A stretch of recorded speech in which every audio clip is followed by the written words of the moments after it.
Ethical and responsible use of technology for teachers.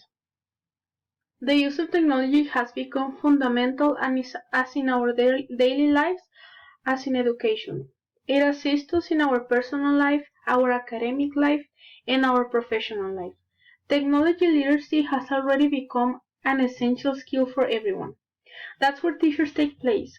Teachers are going to be in charge of ensuring that students are prepared for their place in a technology-intensive society.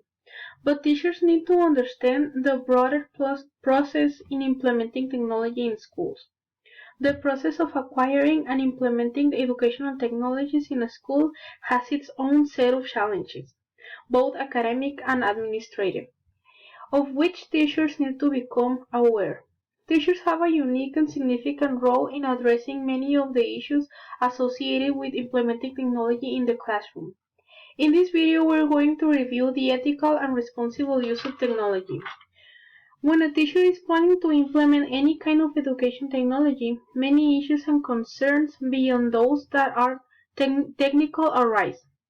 A variety of legal, social, and ethical issues result from the use of technology in schools.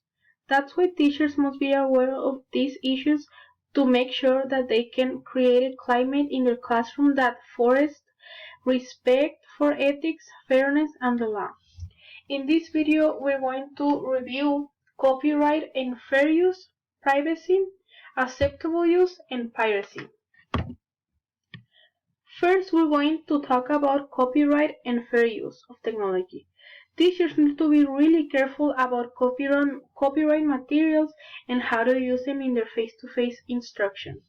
Some materials protected by the copyright laws should most of the time not be used without the owner's permission.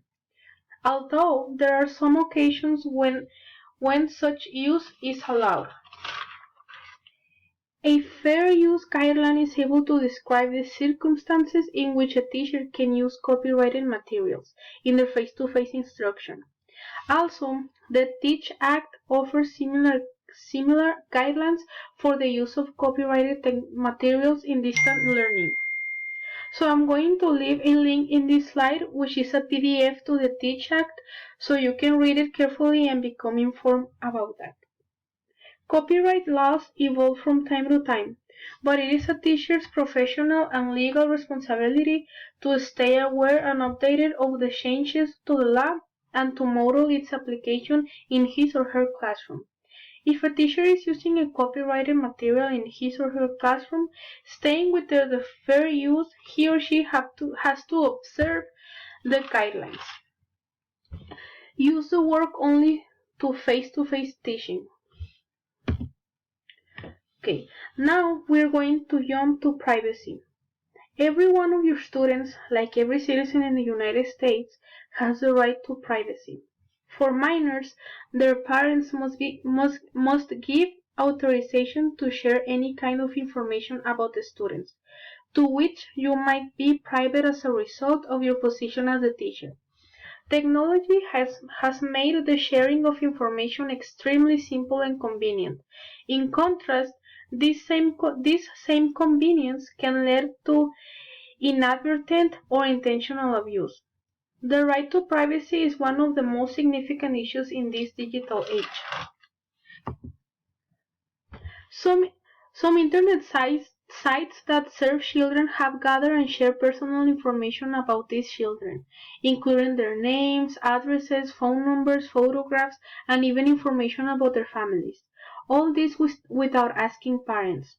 Some of this is simply accomplished by asking the student to complete a form to have access to certain games or pages. After all this happened, the COPPA, which means Children's Online Privacy Protection Act, and the CIPA, which means Children's Internet Protection Laws, were created. And on the bottom of the slide, I left you a link so you can review them independently in your own time. The legal landscape around the internet is continually changing, but as a teacher, you need to make sure and be aware of the steps you need to take to protect your students' privacy. If in any case you want to show a picture of your class or sample of your students' work on your website, you need to be sure that you understand and are acting the stated policies and procedures of the school district you're working in. When a student turns in an assignment to you, there is an assumption that only you will read it.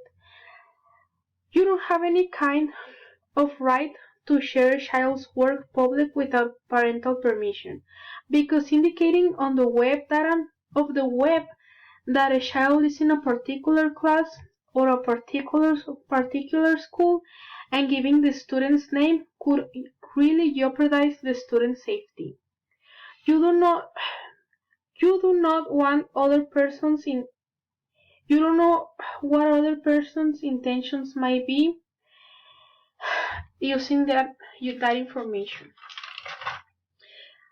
As a teacher's main responsibility about anything is to protect a student's privacy, and exposing a child to risk by posting information is violating your main responsibility. Each teacher should be fully aware of the school and district's acceptable use policy and act in accordance with it. The Children's Internet Protection Act I'm sorry.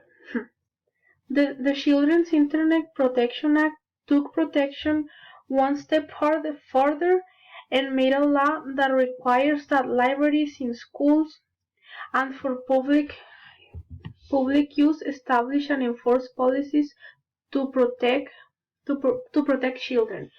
The law also requires schools to monitor students' activity while they are on the net. Schools and libraries that are not implementing such protections would become ineligible for federal funding for internet access. So, as protectors of the students in a teacher's charge, you as a teacher must take steps to protect them and their privacy. There exists a plethora of websites that help parents and teachers understand the issues related to protection of children while they use the internet. Just as it is a requirement for you to become aware of and comply with your school district's acceptable use policy, it is a professional expectation for you to protect your students while they use the internet. Exploring these sites will help you to do it. Privacy when students are not online must also be protected. Software that allows you to manage grades and personal data relating to your students' information must be protected at all times so that no one can have or gain access to information about them. To protect student privacy, then it is important for you to protect your own login and password. Irresponsible sharing of your network account can result in a serious violation of students' privacy. Okay, so now we're going to talk about the acceptable use of technology in the classroom. Once technology is made available to students, it is the obligation of a teacher to ensure that technology is used appropriately. Just as you would not allow inappropriate printed materials into the classroom, so too must you ensure that such materials available via technology be kept out of the classroom. The internet contains inappropriate material that do not belong in the classroom, and a teacher cannot do much about it, but sure a teacher can help to make sure that the internet is being used appropriately in the classroom. The first important action you should take is to be sure that your students understand what good appropriate use means. You can create handouts and create a set of simple rules for them to follow. Also, you should explain your expectations of how the internet should be used in your classroom. You can create classroom codes of ethics for computer use that include expectations and definitions of what is considered appropriate or acceptable, and that should be signed by both the student and the parents to make sure that they are aware of the expectations of the expectations too, and those sign codes should be stored for the duration of the school year. Most districts have established formal acceptable use policies, and schools within those districts are expected to follow them. You can also duplicate those copies and have them signed by parents before students start navigating through the internet. Okay, so now we're going to talk about piracy. Teachers should also be aware of software piracy. Copying copying software to share with others or installing software on multiple machines when only one copy was purchased is software piracy. Just because you purchase one copy does not mean that you have the right to make the use of multiple copies. Teachers who pirate software by making duplicate copies of a software package or by installing the software package on multiple machines in a classroom are in violation of the copyright laws. Also, teachers who know of and allow students to pirate software in their classroom are being part of and allowing illegal activities. When a student offers you a copy of the new software she or she just got from a friend, you have the chance to model the correct behavior by refusing it to accept it. You also have a teachable moment in which you have the chance to inform your student about copyright and his or her potential violation of the law. Your school and district might have really specific policies that address software piracy.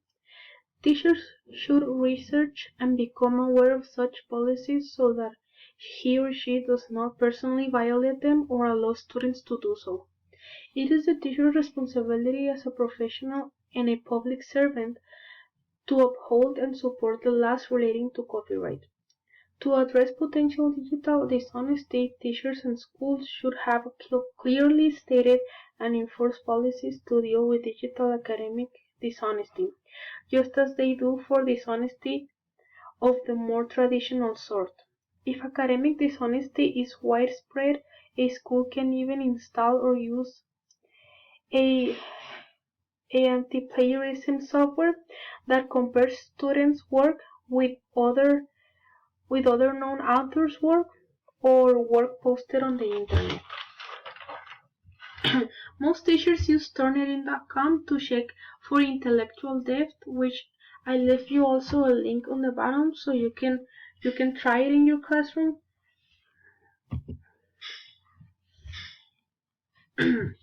All these rules might sound promising, but the teacher is not alone in addressing and dealing with these issues. Typically, schools have some media or a technology specialist available to assist teachers in addressing these issues. Both media and technology specialists have typically undergo special training sessions or have taken in-depth courses dealing with these issues related to technology implementation. A teacher must understand the importance of being aware of everything about the implementation of technology to help their students protect themselves when using technology resources. Teachers must also understand the legal issues associated with technology to ensure that they protect themselves and their schools from litigation and model the best possible behavior for the students, and teachers must address ethical issues related to technology just as they must address ethical concerns in every other aspect of the profession.